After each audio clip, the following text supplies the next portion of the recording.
Republic Day. Today is 26th January and now we are celebrating 76th Republic Day of our country. It is the national festival of our country.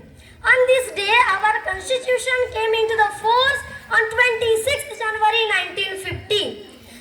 Past 75 years, our country has gone through many kinds of changes.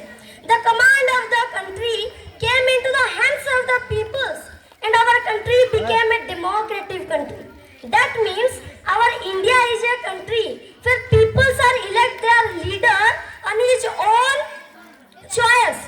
The Constitution of India is the longest written constitution in the whole world.